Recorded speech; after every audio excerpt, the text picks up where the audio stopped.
Hi there, welcome to the RevOps show. We are time traveling back to the past for this episode as Doug and Jess recorded this prior to Halloween, so don't be alarmed that they haven't caught up to the holiday spirit just yet.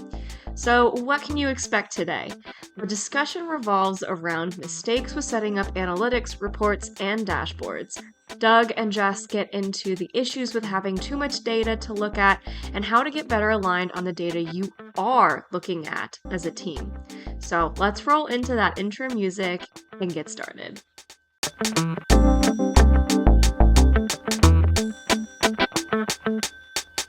Jess!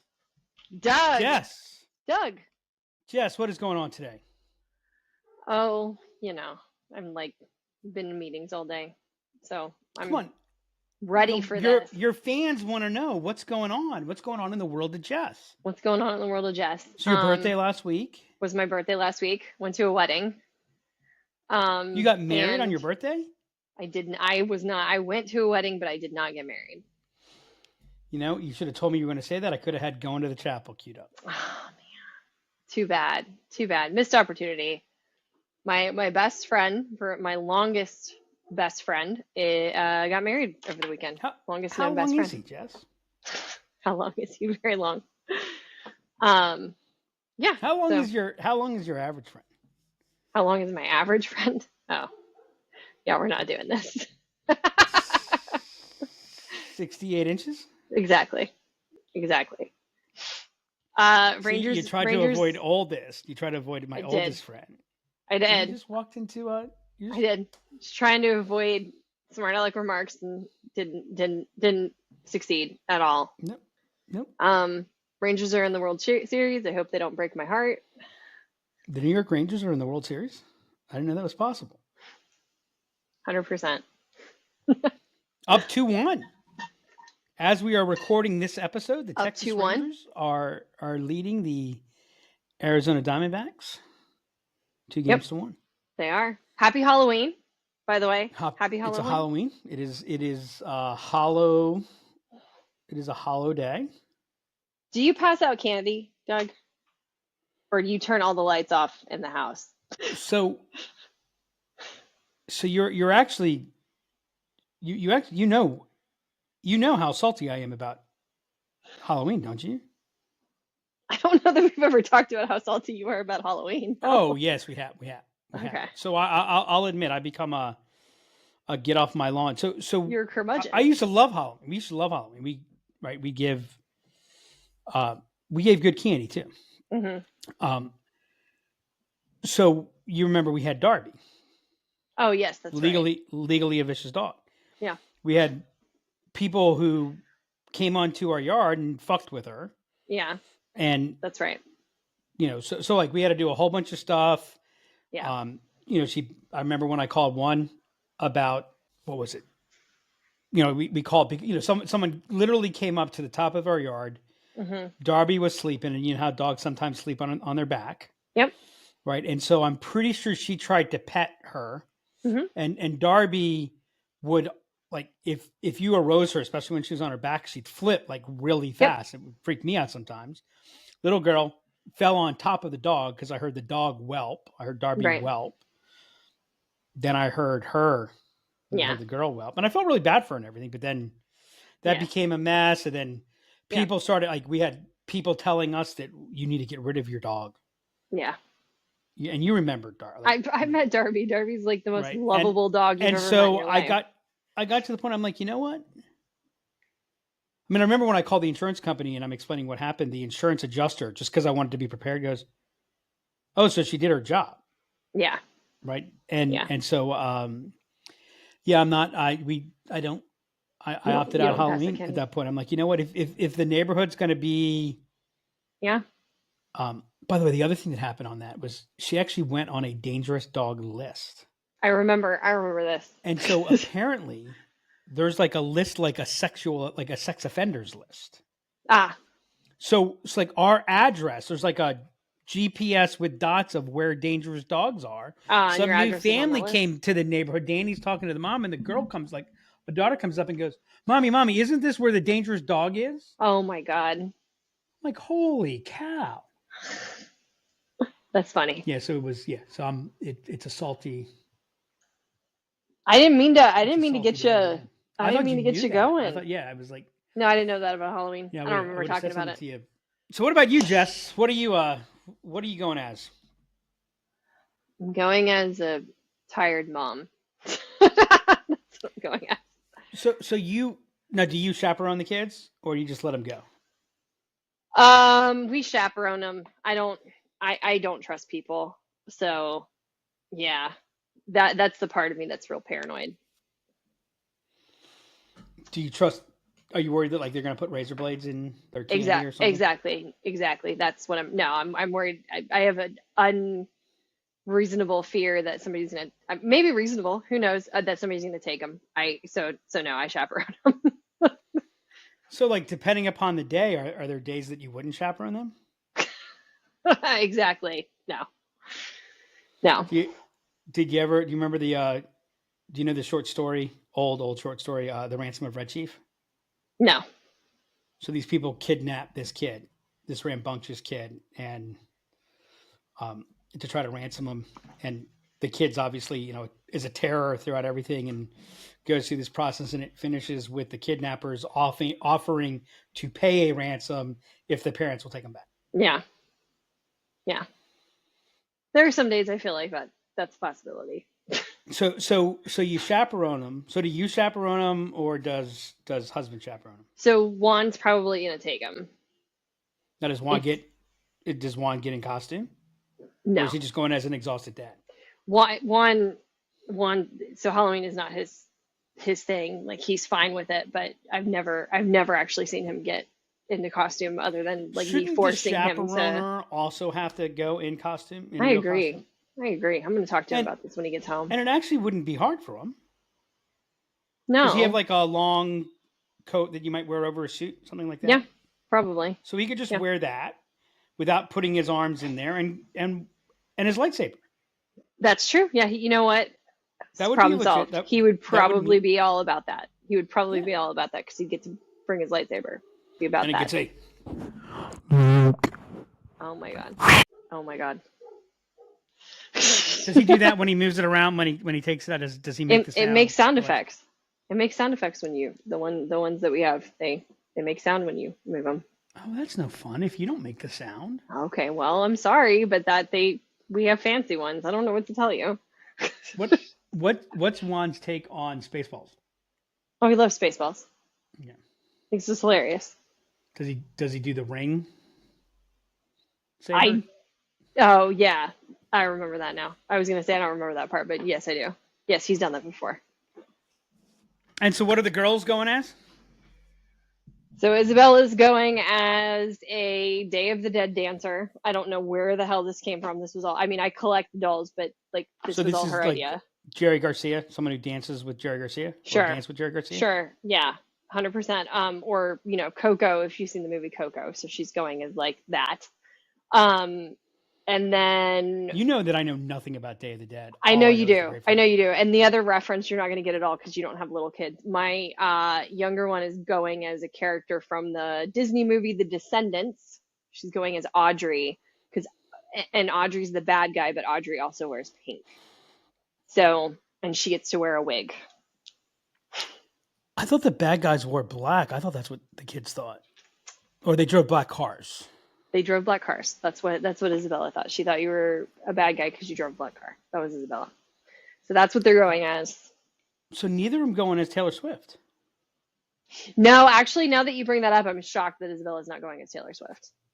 Now that you say that. Anybody you know going as Taylor Swift's boyfriend? No, that's really a missed opportunity. Like Juan could have gone as Travis Kelce and Isabella could have gone as Taylor Swift. Man, I'm disappointed. I'm like really disappointed in this. What would you have Afternoon Delight playing in the background? That would be horrible. You can't oh have my Dad God, what is wrong with you? You can't have Dad go as Travis Kelce and daughter go as Taylor Swift. That's not me. Oh my God. I don't know, Jess. We've gone to a place. I think we need to keep you from getting in any more trouble than you've already gotten into. Jesus. You're the one who brought that up. Okay. Wow. You can't blame me. Okay. Anyway. Speaking of Taylor's boyfriend, I actually laughed at an insurance commercial the other week. Did you Oh, see I saw the? that he was in the, yeah. Well, did you see that? That they were telling it was an Allstate. I think Allstate is what they do, or State Farm or whatever. I can't. I mean, who cares what the company is? The whole with Patrick Mahomes, and the theme of the campaign right now is combining your auto and home insurance. So it was Mahomes, and that Kelsey should change his name to Auto. Okay. Yep, I got it. So they had a jersey Auto 87 on there. Then there was something about like why can't he change his name to something like Kelsey? You see that you save money by combining your insurance. Oh my God. Yeah. It's bad. But the Auto I thought was funny. That's All right, good. what are we talking about today, Jess? Today, we're going to talk about common mistakes made when setting up your reports and analytics. You picked this topic.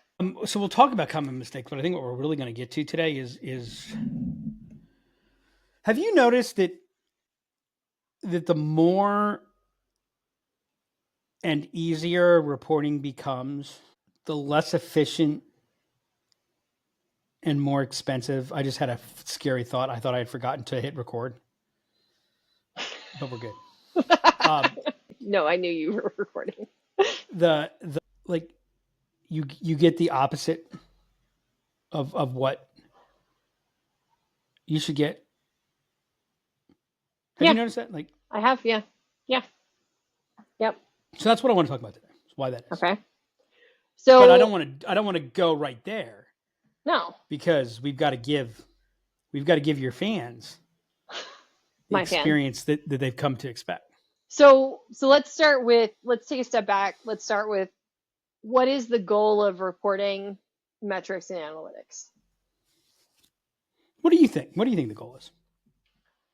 So I think the goal is I'm going to steal a phrase that you say commonly, separate the signal from the noise. I think the goal is to get an indication of something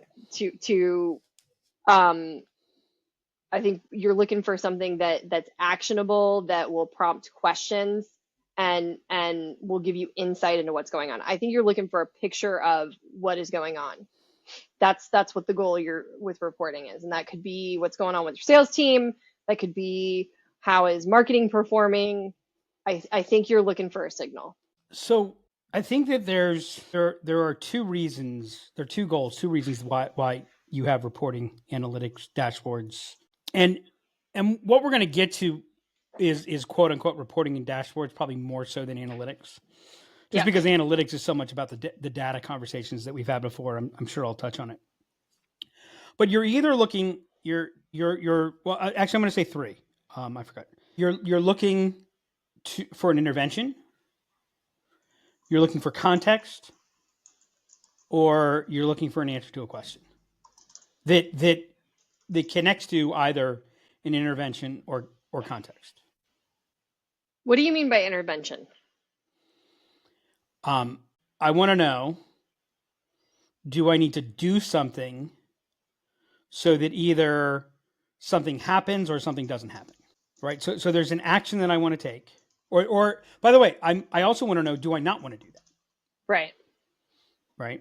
So, like if I have a report that tells me I'm down 20%, my answer is going to be, okay, that may be true, but what good does that do me? Right. If it's not telling me that I'm down 20% and giving me the signal that allows me to form a hypothesis to be able to do something about it. Doesn't tell you why you might be down 20%. Sure. I think sometimes asking for a report to tell you why, so if I'm flying an airplane, if I'm a pilot flying an airplane, basically I'm going on a status. There's two statuses in the world for a pilot. As someone who doesn't have a pilot's license, but I've flown many times and I've watched lots of shows that have planes in them. So I feel like that makes me an expert. So you play one on TV. I've never actually been one on TV, but I've watched a number of Okay. TV personalities who have done this. No, you're either within expectations or you're outside of expectations. Okay. So everything is performing as it's supposed to. Mm-hmm. In which case and by the way, that's the situation probably 99.5% of the time when you're flying. Mm-hmm. Yep. Right? On course. Right. Engines are working. Right. If my dial tells me that I'm going to run into a mountain, my altimeter tells me I'm going to crash 2 seconds before I crash, Mm-hmm. I just as soon not know. Right. Yeah. Right. So what happens is I can look at something that looks off. So something shows that it's off. It's outside of expectations. And that's an early signal that lets me then dig in. I would say that more often than not, Mm-hmm. no intervention is necessary. Okay. Right. And so, for reporting to be valuable, it's got to be based on something. Like you have to know what's in norm, what's out of norm, Right. what's happening. And again, I think that, there's a context element where this is slightly not true. I would say it's the same thing that we talk about with data, which is if your reports and dashboards enable you to ask better questions, Mm-hmm. then you're going to get value from them. But Sure. when you're looking for them to provide the quote unquote answer, when it aids your thinking, it's helpful. When it replaces your thinking, it's very damaging. And I think a lot of people go to reports and dashboards to replace their thinking. Okay. So what do you mean by So- context then? So there are two elements of context. Mm-hmm. There's a legitimate element. Where are we? Like, where's our Right. location? Where are we? Okay. Hey, this was our plan for this year. Where are we? Where are we Right. in relation to our plan? That's the context. Yep. How are we doing? On that, I'm not necessarily looking to do an intervention. I'm not necessarily looking for an intervention. Although, if how are we doing isn't accurate, Mm-hmm. isn't on course, then that should lead to an intervention. Right. Sure. But an example could be our operations team needs to know how many engineers are going to be used in something. So how is that progressing? Are our projects being completed in the time and parameters that we expect? So a good dashboard, a good report provides some GPS functionality. Yeah. It in essence helps create the context to manage those other interventions.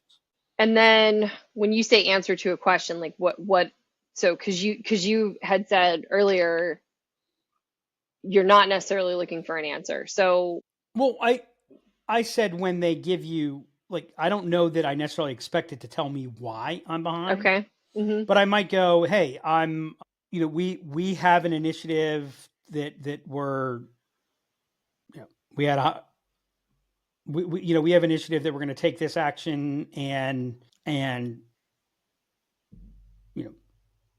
by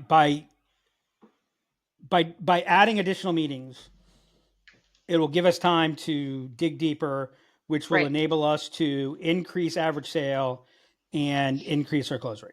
Mm-hmm. Just right.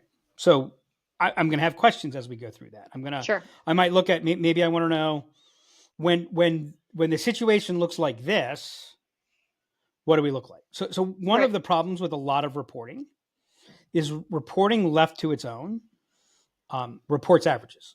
And one of the problems with averages is they hide a lot of the truth.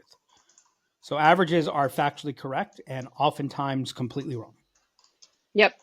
Right. On average, if I've got 1 foot in a boiling hot pot of water and 1 foot in an ice bucket, on average, I'm fine.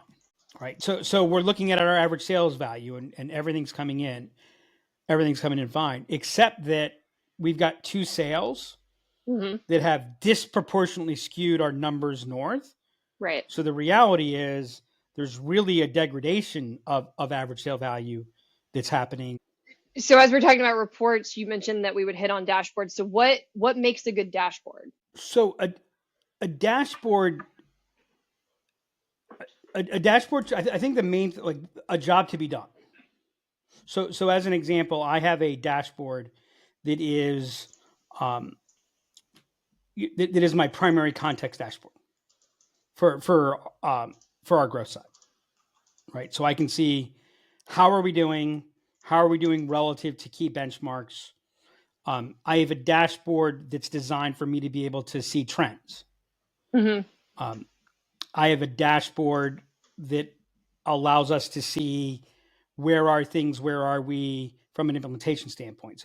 So in essence, based upon the initiatives, based upon the strategy, what a dashboard does is it groups a series of reports together that play into each other. So it's like, if we think about a car dashboard, which is where it comes from, it's these dials go together.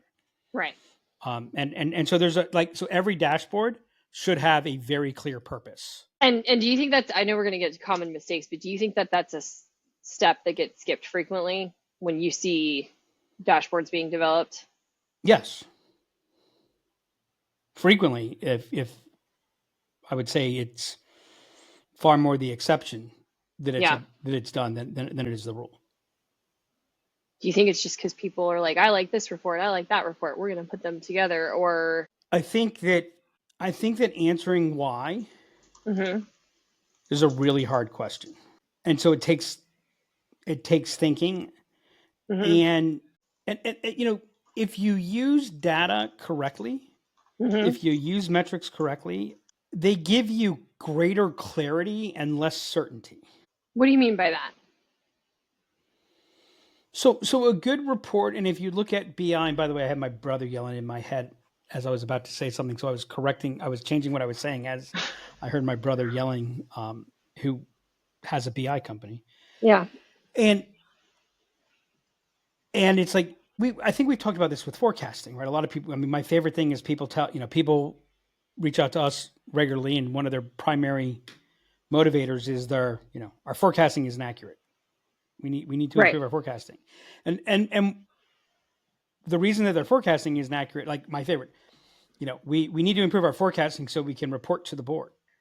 Yeah. It's like, well, what they really want to report to the board is that everything's fine, because they don't want the board to yell at them. And it's like, sure. Okay, well, actually your forecast is, the fact that you're showing that you've got a 90% gap, that's actually probably pretty accurate. Right. I'm exaggerating for fun here a little bit. So, why do so many new reports get created? Why do so many dashboards get created? We're going to hit on this in a minute. It's because, sometimes I have a question that's just kind of like a wild hair. I'm curious about something, and then all of a sudden we make that a report or a dashboard, or, sometimes we want to know something just because we want to know it, and then now we feel like I have an answer. And that answer creates certainty. Whereas, there's no such thing as an accurate forecast. Forecasting by definition is probabilistic. Yep. But but if I say there's a 95% chance of this, this is 95% accurate, we all want to go, oh, okay, well, this is a done deal. Right. Except 1 out of 20 times. So think of it this way. I was telling somebody that I think that I think there's a 2 in 3 chance we win this one. It's like, oh, I feel great about that. I feel much better about that. I'm like, okay, I definitely feel confident about it, but it means every 3 situations we have like this, I'm gonna lose. It doesn't go the way, like, I'm predicting we're going to win the business, where I wouldn't continue to be working it. Right. But 1 out of 3 times, my prediction is going to be wrong. Right. Yep. So I think that So what this does is it gives me, like, a good reporting mechanism creates clarity because it helps to isolate, it curates. The thing is, when you measure too much,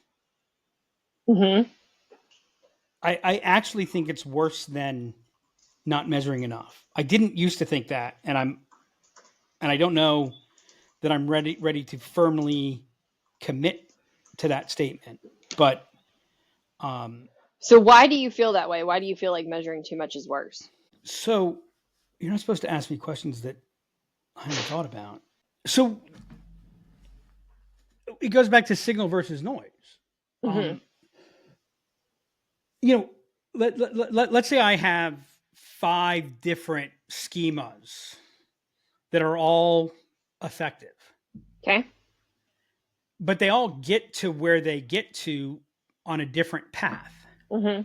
If I try to use all 5 of those, like, have you ever looked at they show the, you know, hurricanes coming, they show the American model, the European model. Yep. Right. Now, because they isolate it the way that they do, that we misread it for certainty purposes, right? Right. And all you have to know for that is look at, you know, Hurricane Otis that hit Acapulco. Right. That like a day before was predicted to be a tropical storm and turned into a Category 5 hurricane. Right. Right. Wow, this stuff is complex. Yeah. So as you're watching so much, you know, where do you go? Yeah. It's like if I were coaching you and I said, okay, Jess, what I need you to do is this, and then be careful about this. But then when you're using your tone, I need you to do this, and then make sure you look up and don't hunch over and right. So it's like, I can't manage that. Right. And then I think you have another element where, you know, far too often data and metrics are like a lamppost is for a drunk. Mm-hmm. Used for support far more than for illumination. Right. So what ends up happening is we put together, I mean, my favorite thing is people say you should be data driven. You should, when you're advising your clients, you should lead with data. Mm-hmm. Right. And so I always like to say to those people, I'm like, you know, so the question is, I need to lead off with, so what does the data tell us? Right. Right. So you're asking me, what does the data tell us? And you know what the honest answer to that question is? I don't know. What would you like the data to tell you? Oh, okay. Right. Because I can put together the data in all number of ways. Yep. And so like the biggest value of metrics, I think, are surprises. What's the unexpected? As a matter of fact, we just, you know, we're getting ready to launch a new page. Vic was saying to me today, she's always reticent to ask a lot of people for their opinion because everyone's got one. Yeah. Right? And I said, oh, I agree with you. Right. Yeah. But here's how you manage that. Mm-hmm. Right. I don't really care what they're like. I'm asking everyone for their feedback. Right. But I don't really care what their feedback is. That doesn't mean I don't care what their feedback is. What it means is there were lots of choices that were made. Yeah. Right? There is no perfect answer. What I wanted to find out is, as we started getting broad feedback from a broader group of people, did we get any what feedback surprised us? What feedback did we not expect? Okay. Yeah. Or what hit something that we were specifically concerned about? Right. Okay. Yeah. Right. So I'm not looking at it in the broad sense of the beginning. And so it's kind of like, if I were to take a look at everyone's opinion, this is kind of what happened. Actually, I'm getting to why measuring too much is bad. Yeah. It's like trying to listen to everyone's opinion, which means, well, okay, if I want to make Jess happy, then what Drew said, right, Drew's not going to like that, but then here and then here and yeah, right. It's like, okay, no, what the other thing to realize is when you're looking at a report, when you're looking at a dashboard, when you're looking on, unless you're looking at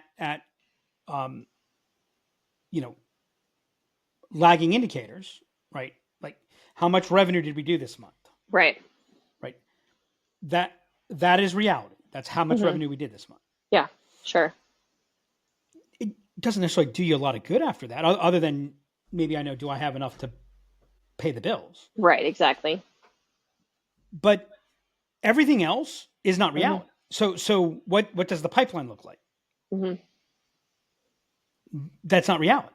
Right. It's a model. It's a map. It's an estimation. Over time, it can even be a really good estimation, but it's still not reality. Right. And the place where you get yourself into trouble, and it's really easy to get yourself into trouble, is, you know, it's the Mark Twain quote. It's not what you don't know that'll hurt you. It's what you think you know that ain't so. Right. And so then the other thing that happens with metrics is we start thinking that it's the numbers that matter. Let's move Right. the metric. And what Yep. happens when we start managing by numbers is we separate that from complexity. We separate that from complex ecosystems. We isolate rather than integrate. Now separating can be great in terms of forming a hypothesis, but we begin to over design, we begin to over manage, we begin to think it's about moving this number when the number is just, the number is the byproduct. The number is almost by definition lagging, right? So my deal quality is a result of a whole bunch of things that went into it beforehand, right? And by the way, the world is always shifting, especially in go-to-market. Sure. So if I was measuring deal quality by the same things I measured deal quality from a predictability standpoint, at least, the same way I measured it 3 years ago, I'd be hurting us because I'd be underestimating. Well, when do you change your prediction engine, right? Yeah. You don't change your prediction engine until you're wrong. Yeah. Yep. Right? Because you don't know it changed until it changed, right? So like those are all the things. And if I'm watching, if there are 787 reports and 300 dashboards, and then the next thing that happens is you don't have no version of the truth. You have 700 versions of the truth. Yep. Right? Yep. And I'd rather know that I don't know than have a whole bunch of people think, oh no, we're right. Yep, boss, I looked at the data. Are we looking at the same data? Are we looking at the same data the same way? Yep. Which gets to a concept that I don't understand. Which is what? The democratization of data, the democratization of metrics and reporting. What does that mean? Well, haven't you heard that? Haven't you heard that term? I've heard it. Democratizing data. We're democratizing. What does it mean? What does that mean? It means it used to be that metrics and data and insights were only available to the elite, to a select few. Yep. So by democratizing it, we're making it available to everybody. And it's a battle cry of a whole lot of orgs, right? You're a salesperson. Why shouldn't you be able to create your own? I'll tell you why. Because it's not your job. I was going to say you're triggering me so many places. It's not your job. Yep. You don't have the experience, probably. Yep. Now, does that mean I don't think a salesperson should be able to create some reports that matter for them? Yeah, I probably do. But I know some salespeople, we talk about they only spend a third of their time actually selling. Technology has actually reduced the amount of time that they're selling because they can now create 367 reports. And so, one of the questions that I have is, I don't like bottlenecks. I don't like constraints. I don't, and this is going to sound bad. This is going to sound judgmental. I don't think that most people know what to do with data. So you said creating, but you're talking about creating or even having access to No, I'm talking about creating. Okay, you're talking about creating. Okay, we're still on creating. Because I create something that gives me data.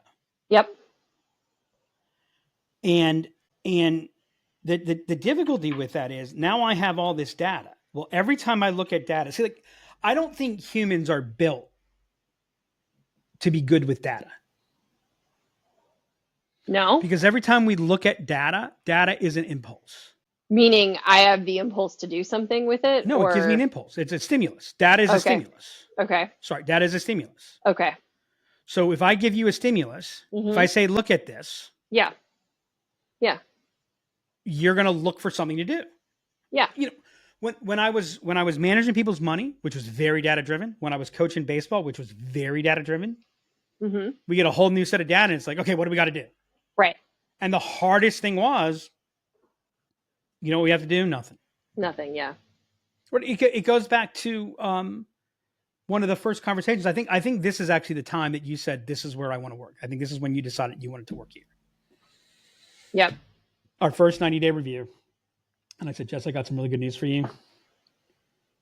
You're like, oh, what's that? Because you weren't expecting any good news because we hadn't seen anything good happen yet. And I said, well, the good news is we haven't gotten a single conversion, a single response to any of the content that we've created so far. So I can tell you with a very high degree of certainty, we're barking up the wrong tree.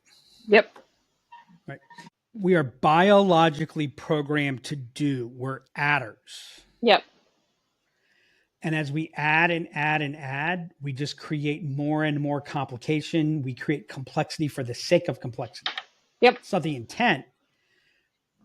And when in fact, what we need to be doing more often than not is subtracting. By the way, if you want to have a big impact, Mm-hmm. you have a far bigger impact when you stop doing something. Right. By the way, when you stop doing something, it has an immediate impact. Mm-hmm. When you start doing something, it takes a while for it to have an impact. So you don't agree with the democratization of data? So I don't think it's the democratization of data. I think it's the anarchization of data. Okay. I think what's happened is in the pursuit of freedom, in the pursuit of agency, Mm-hmm. We've created anarchy. We've created anarchy. Okay. But because, I mean, you know, this has hit me because of a couple of things. We've gotten some, we have some prospects that have, you know, been on HubSpot for a while. So I'm in their portal, I'm looking at things and I'm like, oh my God, I can't even make sense of anything. Yeah. Yeah. And I looked at some portals that we've been managing over the course of 4, 5, 6 years. And I'm like, yeah. And it's like Bob clones that dashboard and creates a very similar one, but different. And like, well, I mean, that's just one of the issues. We're looking at one portal and they've got like they have 3 dashboards that all have the same name. Yeah. But all have different, which by the way, I'm surprised is you're allowed to do that, but same. And they all have different reports. Yeah. And this dashboard has 2 report widgets on it. This dashboard has 1, this dashboard has 7. And I'm like, I don't understand. And one dashboard has visits, call activity. Yep. And I forget. And I'm like, what do these things have to do with each other? Yep. Yep. And then, so it's like, you know, I remember when we started doing on the marketing side, and man, I loved marketing automation because we could measure everything. Right. And I was a big believer, let people see their data. Yeah. And I'm not a believer in that anymore. You know what? I don't want my writers to see the data for every blog post. And that's because it's going to want them to do something about it. Is that why? Or why don't you want them to see that? Because my goal is not to increase visits. My goal is not to increase conversions. My goal is to have impact. Mm-hmm. You know, how are we doing? How are we doing on visits? Well, guess what? If I'm driven by visits, I'm gonna be driven by SEO. Mm-hmm. I'm going to be driven by broad topics. Mm-hmm. Right. So it takes me off. Now, do I want checks every now and then? Do I want to I want us to be writing to intent. I want us to look at certain things. Now, again, if I'm Amazon, I've got cycles that go minutes. Yeah. I forget who I was talking to, but they were explaining to me that they have a 9 to 15 month sales cycle. And they've changed their approach 3 times in the last 9 months. And I'm like, so they've changed their approach 3 times before they've even gotten through one sales cycle? Through one full period, correct? Yeah. Which is not unusual, right? It's hard. Wait, this doesn't look like it's working right? It's like there's an element of time that we've got to give to something. Like there's a whole bunch of things right that come into here. And then like the thing that scares me as I look at a lot of these reports is I see a lot of dashboards and a lot of reports that are similar. Mm-hmm. That scares the shit out of me, Jess. I know. Because now two people think they're looking at the same thing. But they're not. Yeah. Right. Yep. And so I actually have a question. It's a genuine question. I'd love to get people's perspective on this. I think you need to figure out how to make it responsive, but is there something wrong with requiring a group of people to request I mean, think about how many times we have an executive conversation and they're requesting a dashboard or a report or something. We're like, okay, well, what are you really looking to do here? What's the Right. real right? And it turns out that they were running down the like that's like, oh wait, no, that you're right. That's giving me, Yep. I need to rethink about this, or whatever the case may be. Yep. But if you think about, we talk about the scoreboard, and dashboards and metrics are scoreboard. Key performance Yep. indicators are scoreboard. Yep. If you want to know how important the scoreboard is, just watch a bunch of kids before and after someone says, hey, everybody, let's keep score.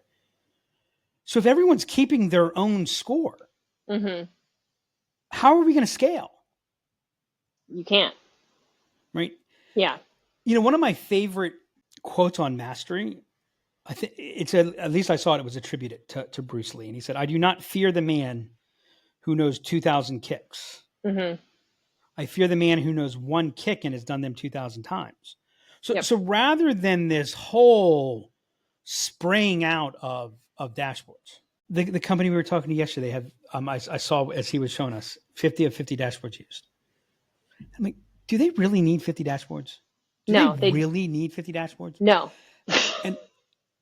And so what's the cost of those 50 dashboards, right?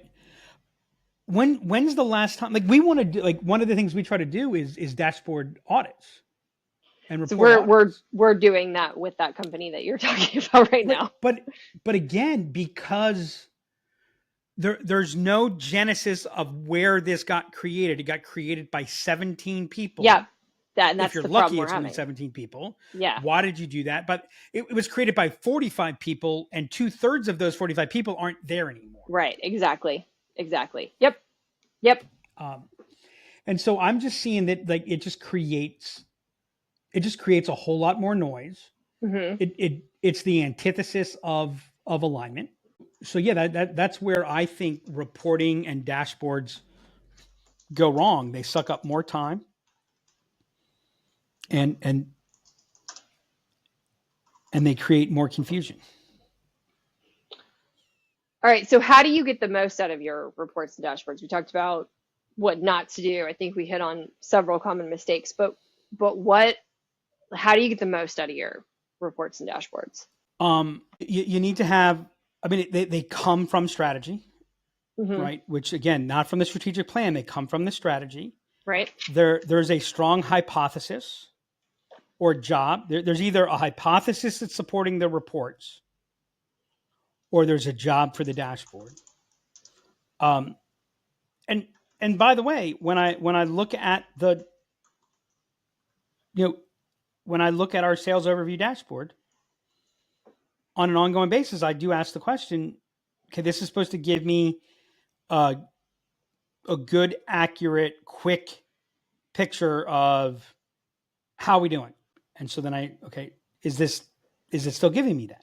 I also think that once you get to a certain number, I don't know what that number is, but if you're going to add something, you got to take something out.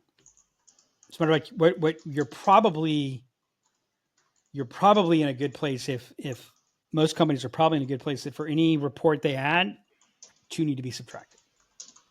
Oh, that's interesting. If I need to know 300 things, Yep. to know what's going on, Mm-hmm. I need to find something else to do. Now, by the way, I might not need to know, like there might be 300 things that need to be known, but right. In the but same you don't way need that to know we all define three. Objectives, etc., that Right. needs to cascade down. Right. And so, like, how do your reports and dashboards feed into each other so that there's one whole? So if I have 37 reports, where do those reports roll up into one thing? Yeah. Yeah. And I want to add to what you said around defining what your dashboard what you want your dashboard to do, I also think you need to define who is that dashboard for? Who's the audience? Is that for an executive? Is that for a manager? Is that for a sales rep? Because those are all three totally different audiences that might need to see some of the same reports, but certainly different dashboards. And you know, like there are certain metrics that you need. Like there's a level of transparency that I do think is needed, but I don't think that like not everyone shouldn't know everything. Everyone shouldn't be able to see everything. Yep. Because there's far too often that they're like every metric has context to it. If you're not aware of fully understanding the context, you're gonna misread. So like it's okay that you don't know about this. Sometimes that's better. Right. And that's where I think that a major element of RevOps is reporting fulfillment. Yep. Right? Is a rep says, "Hey, I need to know this." Yep. Okay. Is what you want to know, is that in alignment with with the strategy? Yep. And we go, well, no, if a rep wants to know it, a rep's got to know it. I'm like, oh, really? Do we say the same thing about the person working on the manufacturing line? Yeah. Oh, no. It's like, no, you like, this is the, and again, there's more flexibility to it. It's not the same thing. It's a dynamic process, but there needs to be constraint to your reporting, or you get no value from your reporting. I like that. So I also think like you've got to know what are the key elements of your business model that actually moves. Like for us, average sales price. What are we getting? Size of company as measured by seats. We're watching that. Yep. One of my favorite measurements is I like to look at my average numbers. You know, we talk about quintile analysis all the time. Yep. But I also like to look at what I call my I was taught this from Strategic Coach. What's your largest check? Your largest check is the 5 largest checks that you've gotten in the last 12 months. Yeah. And I like to see that largest check growing because we're in a scaling mode. I want to see that largest check grow at a faster rate than overall, because that tells me I'm growing into new markets. Right. Yep. Right. So now I'm building my model behind that, and I'm building my reporting structure behind that so that it aligns. Yep. I've got that's how you go about it. Okay. Yep. I agree. Got some key takeaways. We've talked about this one before, but reporting left on its own leads to averages, and averages are normally not accurate. You need to define what you want your dashboard to do, or have a strong hypothesis when you're setting up your dashboards. The biggest value of metrics are identifying the surprises. I think that's really important. We don't think about that enough. And then in order to get the most value out of your dashboards and reports, you got to have constraints on them. Yep. So I thought this was real interesting. This was a fun conversation. Yeah, more is not better here. Yeah, definitely. Jess? Doug? Tell your kids when they're out trick-or-treating tonight, just say no to shitty RevOps. I will. Until next time. That's a wrap on this episode of the RevOps Show. I'm always a fan of the take presented here that your data shouldn't be giving you answers, but rather should be giving you information to ask more questions and to help guide future decisions. Data from the past will not tell you what's going to happen in the future. Use it more as a guide.